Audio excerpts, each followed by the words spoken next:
تو جب میں نے داڑھی رکھ لی تو مجھے کوئی رشتہ ہی نہ دے۔ 14 برس نواسوں کو سنبھالنا شادی کے بعد اور ایک چھوٹے سے کوارٹر میں، یہ احسان میری نسلیں بھی نہیں چکا سکتی۔ پھر میں بیرون کے سفر جا رہا ہوں بچوں کو سنبھال، میں اور میری بیوی ہم دونوں مل کے جا رہے ہیں 4 مہینے کے لیے، پیچھے میرے بچوں کو سنبھالا ہوا ہے۔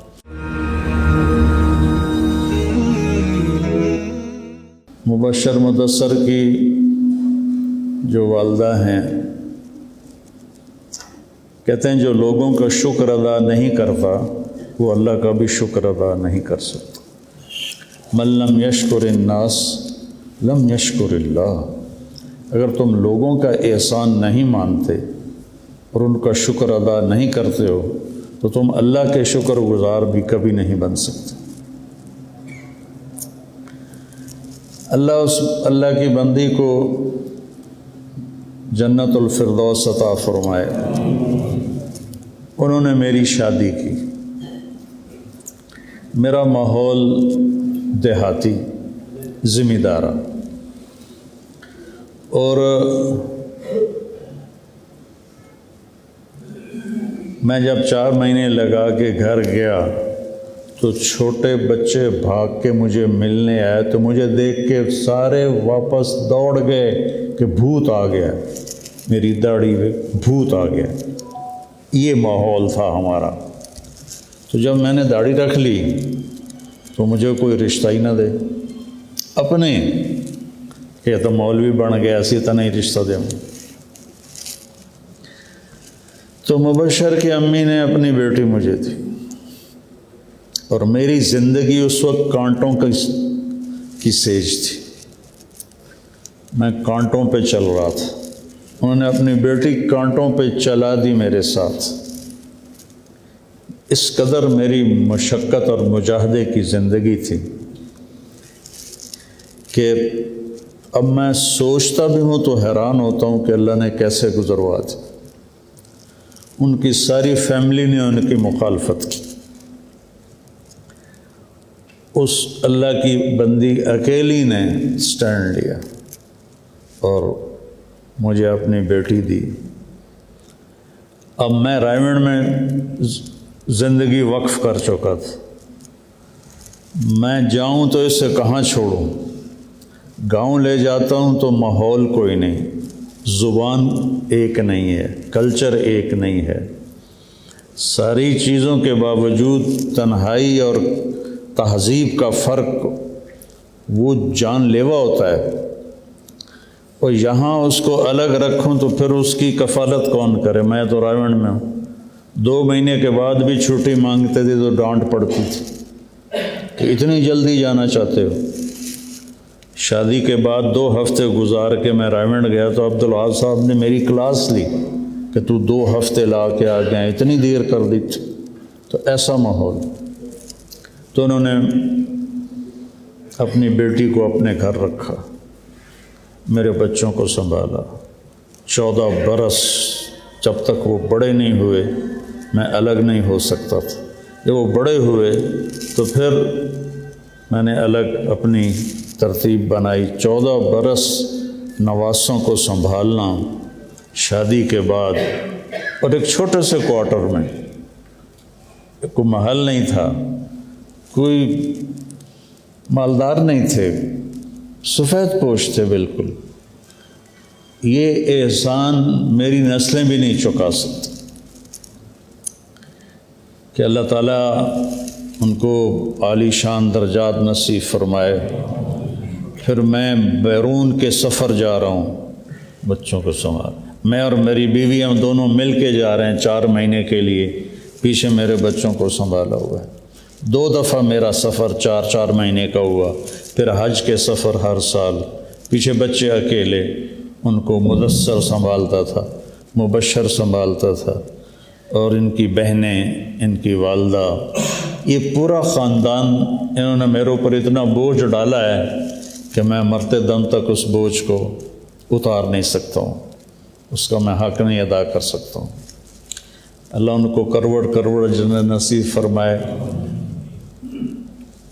ایسا کوئی نہیں کرتا ہے۔ شادی کے بعد بیٹیاں بوجھ بن جاتی ہیں، لیکن اس نے 14 برس اس بوجھ کو اٹھایا، خوشی کے ساتھ اٹھایا۔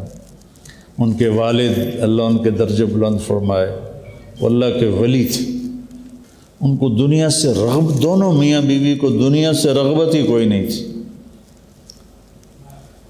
بہت اچھی زندگی گزاری، بہت اچھی آخرت بنائی۔ اللہ ان کے درجے بلند فرمائے۔ یہ اس طرح کے بوجھ اٹھانے والی ماں کوئی کوئی ہوتی ہے، باپ کوئی کوئی ہوتا ہے۔ تو میں اپنے بچوں کو بھی کہتا رہتا ہوں کہ تمہارے نانے نانی، تمہارے ماموں، تمہاری خالائیں، انہوں نے تم پر جو احسان کیا ہے اسے کبھی بھلانا نہیں ہے۔ یہ بہت کم لوگوں کا یہ ظرف اور یہ حوصلہ ہوتا ہے، اور مطلب ہے کہ کوئی دنیاوی کشادگی بھی کوئی نہیں ہے، تنگی ہے۔ تو اللہ ان کو کروڑ در جنت نصیب فرمائے۔ میں جو دنیا میں پھرنے کے حوصلے میرے اندر آئے تو ان کی وجہ سے، اگر میرے بچے سنبھالے نہ جاتے تو میں تو سفر نہیں کر سکتا تھا۔ میرے بچے کے ماموں نے، خالاؤں نے، نانی نے، نانا نے بچوں کو سنبھالا، اور میں پوری دنیا میں اللہ نے مجھے پھرایا، اور اللہ نے میری آواز کو پورے عالم میں پہنچایا، لگایا۔ اور والدین چلے جائیں تو ان کے لیے ایصال ثواب کرتے رہنا چاہیے۔ میرے والد فوت ہوئے تو میں نے 10 نفل ان کے لیے پڑھنے شروع کیے روزانہ۔ پھر میری والدہ فوت ہوئیں تو 10 نفل ان کے لیے شروع کیے۔ یہ پچھلے دنوں میں بیمار ہو گیا ہوں سر درد کی وجہ سے، تو میرے نفل چھوٹ گئے۔ تو میں نے اپنے باپ کو خواب میں دیکھا، کہہ رہے میرا خرچہ ہی بند کر دیتا ہی، مجھ سے کہہ رہے میرا خرچہ ہی بند کر دیتا ہی، ساری زمین تو تینوں دے دیتی آئی، میرا خرچہ ہی بند کر دیتا ہی۔ میری آنکھ کھلی تو مجھے فوراً پتہ چلا کہ میرے نفل چھوٹے ہوئے ہیں، تو سر درد کی وجہ سے میں پڑھ نہیں پا رہا تھا۔ تو اب جو تلافی ہے وہ ہے ایصال ثواب سے۔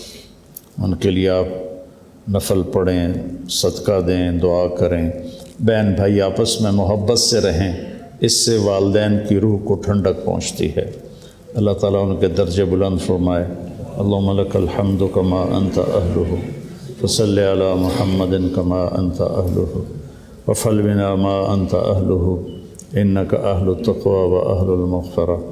اللہم اغفر لها ورحمها وابدلها دارا خیرا من دارها ومالا خیرا من مالها واہلا خیرا من اہلها۔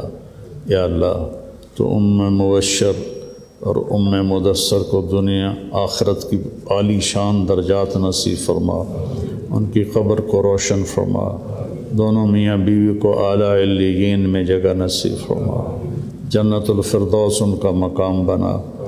دنیا میں جو ان کے انسان بشر کمیاں کوتاہیاں ہوئیں وہ اپنے فضل سے معاف فرما، اور اجالا سارا دن وہ قرآن پڑھتی تھیں، ہم اس کے گواہ ہیں، اور جس کا قرآن کے ساتھ دل لگ جاتا ہے وہ تیرا محبوب بن جاتا ہے۔ وہ تیری محبوب بندی تھیں کہ سارا دن قرآن پڑھنا، 2 دن میں 3 دن میں قرآن ختم کرنا۔ ان کی اس نیکی کو قبول فرما، اور ان کو جنت الفردوس کے بھی عالی مقام نصیب فرما۔ ہم میں سے جتنوں کے والدین تیرے پاس آ گئے ہیں سب کی بخشش فرما، ہمارے رشتہ داروں کی بخشش فرما، اور جتنا ہم یہ مجمع بیٹھا ہے جب ہمارے دنیا سے جانے کا وقت آئے تو ہمیں بھی ایمان پہ خاتمہ نصیب فرما۔ صلی اللہ تعالی نبی الکریم، آمین۔